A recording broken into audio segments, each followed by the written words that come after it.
নিজেকে একা মনে হলে আকাশের দিকে তাকাও, দেখবে আমরা একা নই, এই পৃথিবীটা আমাদের বন্ধু। যারা আঘাত পেয়ে ওঠে তারাই একদিন জীবনে অনেক কিছু করে দেখায়। তাই জীবনে কোনো আঘাত পেয়ে থাকলে সেটা থেকে বেরিয়ে আসো। বন্ধু সে নয় যে অন্যের কথা শুনে তোমাকে সন্দেহ করে।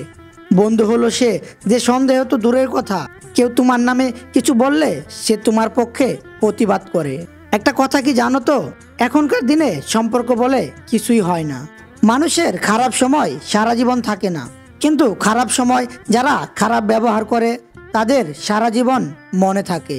ভিক্ষা দিতে না পারলে খারাপ ব্যবহার করো না, সাহায্য করতে না পারলে নিরাশ করো না, উপকার করতে না পারলে কারো ক্ষতি করো না, আর ভালোবাসতে না পারলে কাউকে ঘৃণা করো না। জন্ম নেওয়াটা ভাগ্যের ব্যাপার, মৃত্যু হওয়াটা সময়ের ব্যাপার, কিন্তু মৃত্যুর পরেও মানুষের মনে থাকাটা এটা কর্মের উপর নির্ভর করে। সৌন্দর্য একদিন তোমাকে ছেড়ে যাবে, কিন্তু জ্ঞান চিরদিন তোমার সাথে থাকবে।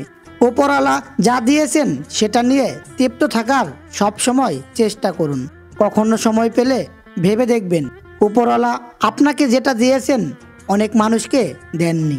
সম্পর্ক একটা পাখির মতো, যদি তুমি তাকে খুব শক্ত করে ধরো তবে সে চাপে মারা যাবে, আর যদি খুব হালকা করে ধরো তাহলে উড়ে যাবে। কিন্তু যদি তাকে খুব যত্নের সাথে ধরো তাহলে সে তোমার সাথে থেকে যাবে।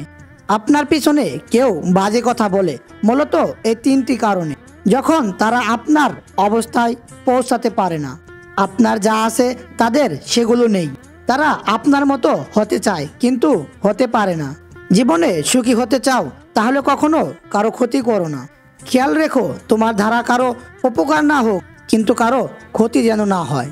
জীবন থেকে পালিয়ে বাঁচা যায় না, জীবনে সমস্যা থাকবে, হয় নিজে সমাধান করো, না হলে সময়ের হাতে ছেড়ে দাও।